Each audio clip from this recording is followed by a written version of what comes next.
सभी दोस्तों को प्रणाम करता हूँ। बाल्यकाल सेवा संस्थान पंडित दीनदयाल उपाध्याय जी की जन्मस्थली धानक्या जयपुर राजस्थान में है। पंडित दीनदयाल जी के राजनीतिक चिंतन मंत्र अर्थायाम आधारित एकात्म मानववाद विषय है दोस्तों मेरा। इस विषय पर मैं पिछले 22 साल से पंडित दीनदयाल जी की जन्मस्थली धानक्या जयपुर में है, वहाँ पर मैं एक एनजीओ के माध्यम से मैं इस राजनीतिक धारा को प्रकाश में लाने की कोशिश पिछले 8 साल से मैं कर रहा हूँ दोस्तों। अभी तक जब भी मैंने 3 बार मैंने पंडित दीनदयाल उपाध्याय जी की जन्मस्थली पे मैंने व्याख्यान दिया 3 बार, और 10,000 से ज़्यादा मैंने निबंध लिए बच्चों से। और 2-3 बार जब भी मैंने कोशिश की इस विषय पे बात करने की, तो कोई भी एक राजनेता तैयार नहीं हुआ कि पंडित दीनदयाल जी के एकात्म मानववाद के विषय में वो कुछ बोले। ये एकात्म मानववाद विषय क्या है? तो दोस्तों, ये मैं भी कोई राजनीतिक व्यक्ति तो हूँ नहीं, मुझे भी कोई राजनीति से कोई वास्ता नहीं था मेरा। शायद पूर्व जन्म का ही कोई संस्कार रहे होंगे कि मुझे उसी तरफ जाना पड़ा, और उसी रास्ते पे एक चिकित्सक होने के नाते मैं दीनदयाल जी की जन्मस्थली के आसपास ही सिवार मोड़ है धानक्या जयपुर में, वहाँ 22 साल मैं चिकित्सक हूँ वहाँ पर।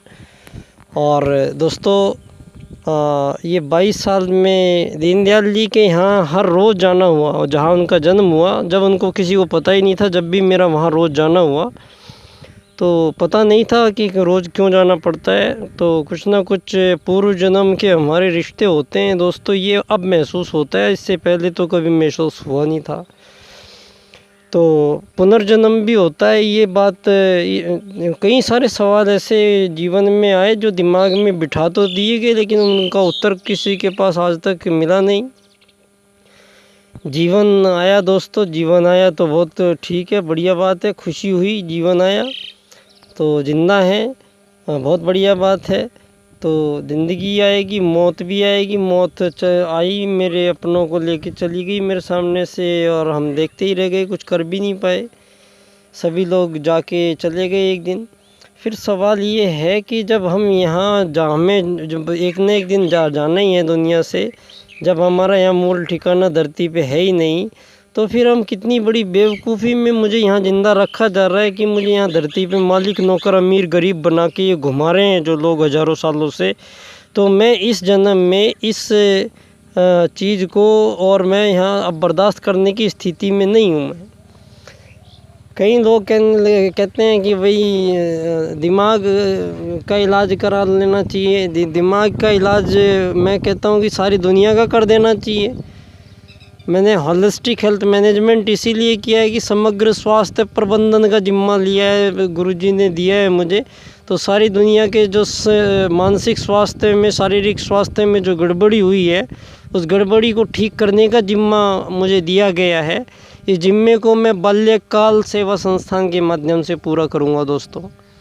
और ये जो मानसिक चिंतन की विकृतियाँ हैं, शारीरिक क्षेत्र की विकृतियाँ हैं, ये सब बहुत बड़ा एक हम पत्तों को साफ़ करेंगे तो ये साफ़ नहीं हो पाएगा दोस्तों। ये परावर्तन काल है, महाकाल का प्रत्यावर्तन काल है। परम पूज्य गुरुदेव की साक्षात भविष्यवाणी है, युग निर्माण योजना का अंतिम समापन प्रारूप है दोस्तों। परम पूज्य गुरुदेव का बोला हुआ एक अक्षर इस धरा पे आप आने वाले 5 सालों में अपनी आंखों से देख सकेंगे। सारी दुनिया में ये चमत्कार होते हुए देखेंगे जो आज तक हज़ारों सालों में नहीं हुआ। आपने कभी सोचा भी नहीं होगा कि ये कोरोना जैसी कोई एक ऐसा वायरस आएगा दुनिया में जो सबको घरों के अंदर डाल देगा और सबके अधिकारों का हनन कर लिया जाएगा। एक तरीके से सबको प्राणदंड दे दिया जाएगा पूरी दुनिया को, किसी सरफिरों के कारण। अभी तो ये सरफिरे पता नहीं और क्या क्या बना के बैठे हैं। अभी ये यहाँ तो शुरू हुआ है अभी मामला। अभी तो इन पागलों के हाथ में जो आपने ये सत्ता दे रखी है ये हज़ारों सालों से, ये अमीर है तो गरीब है, मालिक है तो नौकर है, ये परिभाषा कभी भी इंसान को भगवान ने गढ़ के नहीं दी है। ये सारी व्यवस्थाएं हमारी मानवीय व्यवस्थाएं, अव्यवस्थाएं कहिए इनको, मानवीय अव्यवस्थाएं हैं। बीच में मुझे पता नहीं था, मनु को बहुत गालियाँ दी गई यहाँ पे, मैंने सुना बचपन में, छोटा सा था तो मनु को बहुत गालियाँ। अब मैं कहता हूँ मैं सारी दुनिया में, अब मनु को मेरे सामने गालियाँ दीजिए आप, है कौन धरती पे कौन आदमी है मनु को गाली देने वाला? मैं उस आदमी को देखना चाहता हूँ जो मनु को गाली देगा, जो अपने पूर्वज को गाली देगा, जिसकी संतान है, जिसका वंशज है, जिनके हम बीज हैं धरतीवासी, हम अपने उस पूर्वज को गाली देंगे हमारी मूर्खता के कारण। वो कौन से मैं साबित करता हूँ धरती पे कि मनु ने कोई जातियाँ कभी नहीं बनाई थी। तो जातियाँ बनाई स्वयं मानवीय समाज ने, खुद ने। और मानवीय अनिरुद्ध जी, जय श्री राम, नमस्कार, बहुत बहुत धन्यवाद। तो ये गलतियाँ दोस्तों, मानवीय गलतियों की त्रुटियाँ हम अपने ही पूर्वज को देंगे, ऐसे नहीं हो सकता है दोस्तों। मनु पहले व्यक्ति थे धरती पे आए थे जो, तो मनु हमारे पूर्वज हैं। और मनु ने ईश्वरीय प्रारूप के निर्धारण के साथ ये पृथ्वी के निर्माण में सभी सहायक तत्वों का समावेश किया है। कोई यहाँ पे ज़बरदस्ती कुछ भी नहीं है। आपने देखा होगा यहाँ पे छोटे से छोटा जीव, चींटी तक भी, बड़े से बड़ा जीव भी, हाथी तक भी अपने रोज़मर्रा के काम सारे जीव अपने आराम से कर रहे हैं। सुबह उठते हैं, शाम को सोते हैं, खाना खाते हैं, पानी पीते हैं, बातें करते हैं, भोग भी करते हैं। लेकिन आपने देखा होगा हर जीव साल भर में, कई जीव तो पूरे जीवन में एक बार कभी, ये हमें बताया गया है, ये भोग ने जो हमारी दुनिया में जो हालत हमारी की है, तो ये भोग नियंत्रण सबसे बड़ी जो आदमी वस्तुतः हम हैं क्या, पहला प्रश्न तो यही है भाई। भोग भी हम बाद में बात करेंगे, योग भी बाद में बात करेंगे। तो बात तो पहले ये आती है कि पंडित दीनदयाल जी कहते हैं, भैया सबसे पहले मुझे ये बता दो कि मानव है कौन, पहले परिचय दीजिए अपना। आपका परिचय अधूरा है, आपका परिचय आपने पूरा नहीं दे रखा है, ये दुनिया को छुपाया गया है, ये पूरा परिचय दीजिए आप हमसे राजनीति कराएंगे, आप हमसे कुछ भी कराएंगे, हम बिल्कुल आपके साथ करेंगे, लेकिन पहले हमें परिचय दीजिए, आखिर मानव है कौन।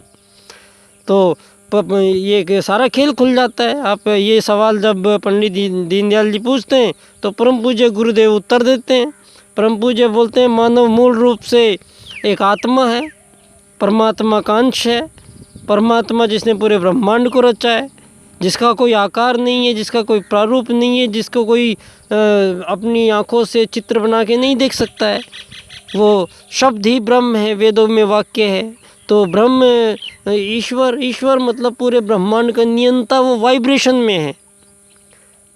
अगर भगवान को हमें देखना है तो उनको देखिए एक वाइब्रेशन के रूप में। भगवान है वाइब्रेशन, एनर्जी वाइब्रेशन है भगवान। तो उसको हम किसी भी चित्र में अपने मन को समझाने के लिए ढालते रहे तो ये लोग लड़ते रहे आपस में, धर्म बना के। सबसे बड़ी समस्या आज तक तो यही हुई कि ये वेद ज्ञान के मूल सार का इतना बड़ा बितंगड़ा बना दिया गया दुनिया में। इतने सीधे सीधे अक्षर थे, धर्म, अर्थ, काम, मोक्ष। अब मोक्ष को आप बात नहीं करेंगे तो फिर धर्म, अर्थ, काम का क्या मतलब रह जाता है। मोक्ष प्राप्ति के लिए मानव जीवन धरती पे आया है। पहले ये तो तय कर लीजिए कि आप आए क्यों हैं धरती पे। सबसे पहली बात तो धरती पे आप आए क्यों हैं, ये तय करने वाली बात है। आपका लक्ष्य क्या है धरती पे, पहले तय करने वाली बात ये है, पहले बताने वाली बात ये है कि आप मानव हैं, दानव हैं, तो हम बाद में पूछेंगे। पहले हम पूछेंगे आप धरती पे करने क्या आए हैं यहाँ पे। और आप यहाँ के मूल प्राणी हैं नहीं, कहीं और से आए हैं और थोड़े दिन रहते हैं, फिर मरने के बाद फिर कहीं और चले जाएंगे। तो जब आप यहाँ हमेशा रहने वाले हैं ही नहीं तो आपको तो सीधी सीधी भाषा में यात्री कहा जाएगा। बोलिए किस सुप्रीम कोर्ट में चलना है, दुनिया के कौन से विश्व न्यायालय में चलना है, वहाँ जाके मैं ये बात साबित करूँगा धरती पे मानव केवल एक यात्री है, इसको मालिक नौकर अमीर गरीब बनने का अधिकार नहीं है। पहला मुद्दा मेरा ये है। अगर मैं कोई चीज़ करना चाहूँगा तो दोस्तों पहला मुद्दा मेरा ये है कि मानव के बीच में से ये जो कैटेगरीज़ जो बना के रखी गई हैं, इन कैटेगरीज़ को समाप्त करना है। एकात्म मानव का मतलब है मानव केवल एक आत्मा है।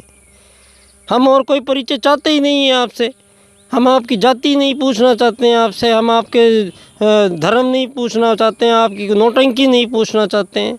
हम केवल एक बात पूछना चाहते हैं कि आप मूल रूप से शरीर नहीं है, शरीर मिट्टी है, मिट्टी से बना है, मिट्टी में मिल जाएगा।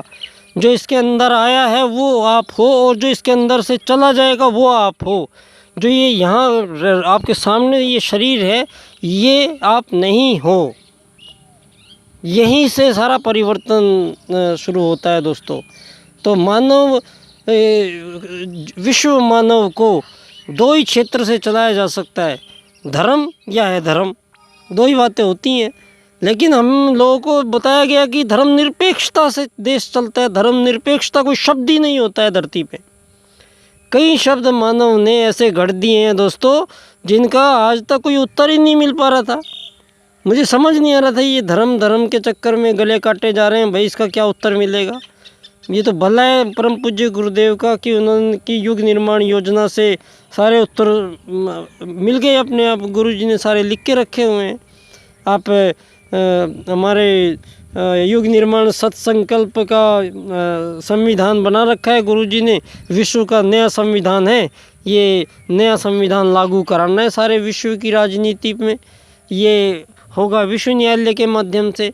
मुझे विश्व न्यायालय में ये केस डालना है कि आपका जो ये पूंजीवाद है, ये जिससे आप लोकतंत्रवाद चला रहे हैं, ये पूंजीवाद से भी बेहतर विकल्प हमारे पास है दीनदयाल जी का अर्थायाम आधारित एकात्म मानववाद। सारी दुनिया को एक मौका हम देते हैं, आप हमारी बात सुनिए, इसके अनुसार चलिए। आप हम हर सवाल का जवाब देंगे आपके। लेकिन मानव की इतनी परेशानियां, जो खुद ही ये मरने मारने में उतारू है, सारी दुनिया एक दूसरे का कत्लेआम मचा जा रहा है। जो ये व्यभिचारी समाज जो बना दिया गया है, ये जो यहाँ मानवों को दानव जो बना दिया गया है, ये इसको सही कैसे करें। ये होगा सारा केमिकल इम्बैलेंसमेंट किया है आप लोगों ने। आपने ब्रेन वॉशिंग की है, ब्रेन के अंदर नए केमिकल्स, नए सब्जेक्ट्स डालने हैं आपने, बहुत जानबूझ के सब कुछ किया है दोस्तों। ये मानवीय गुलामी के इनके तरीके थे। पश्चिमी ये जो हमेशा अपने आप को ज्ञानवान धनवान समझने वाले लोग हैं, ये चंद लोग हैं दोस्तों। ये भारत 1.5 अरब 1.25 अरब से ज़्यादा बड़ा देश है, और चीन बौद्ध धर्म का अनुयायी है। वो हम में और उनमें कोई अंतर नहीं है। सारी जनसंख्या तो यहीं रहती है विश्व की। तीसरा दक्षिण अफ्रीका, वहाँ भारतीय मूल के लोग, रेड इंडिया अमेरिकन्स, ये सारी दुनिया में भारतीय लोग ने बसाई हुई दुनिया। और हम उन्हीं के अनुसरण में, जैसे भी हमें जितने भी षड्यंत्र किए गए, वो आपने धर्म में किए, वो आप में अर्थ ने किए, आपने काम में किए। मोक्ष ने आप माना नहीं, आपने फिर मनु का तिरस्कार किया, जातियाँ आपने बनाई, ना मनु का लिया गया। तो आपकी मूर्खता की वजह से हमने मनुवाद का तिरस्कार हुआ दुनिया में। फिर आपने साम्राज्यवाद लाए, मार्क्सवाद लाए, लेनिनवाद लाए, पूंजीवाद लाए, नाजीवाद लाए, फांसीवाद लाए, इस्लामवाद लाए, ईसाईवाद लाए, आतंकवाद लाए, भोगवाद ले आए। रास्ता कोई मिलता नहीं है, इतने सारे वाद ले आए। लेकिन आपका ध्यान ये यहाँ क्यों नहीं गया कि भारत में दोबारा से फिर एक दर्शन पैदा करके गया है, एक राजनीतिक जिसने आपको आज आप अपने वजूद पे खड़ा किया है। आदरणीय नरेंद्र मोदी जी, प्रधानमंत्री जी, आपने अंत्योदय 2-4 बार चिल्लाया, लेकिन अंत्योदय के बाद में उनके एकात्म मानववाद के बारे में कोई चर्चा की क्या इन 7 साल में, 8 साल में। दोस्तों, मैं कितनी बार निवेदन कर चुका हूँ सब लोगों से, उनकी जन्मस्थली पे मेरे व्याख्यान में आइए। एकात्म मानववाद से समग्र व संपूर्ण वैश्वीकरणवाद, 3 साल से मैं लगातार व्याख्यान हो रहा है। 25 सितंबर उनका जन्म दिवस। इस बार फिर उनके 25 सितंबर को हम लोग पश्चिमी उत्तर प्रदेश से, इस बार ये मेरा पैतृक गांव है, तो हम इधर से मेरे कुछ लोग वहाँ जाएंगे, और वहाँ से तो मेरे वो आते ही हैं बच्चे वगैरह। तो हम दोबारा इस व्याख्यान को करेंगे दोस्तों। एक मौका फिर है आपके पास। आप लोग मेरे विचारों से सहमत हो या नहीं हो, ये सब्जेक्ट ये नहीं है। सब्जेक्ट ये है कि मैं कहना क्या चाहता हूँ, मेरा विचार क्या है, उसको एक बार आप सुनिए। तो मिलते रहेंगे दोस्तों। धन्यवाद, बहुत बहुत धन्यवाद आपका।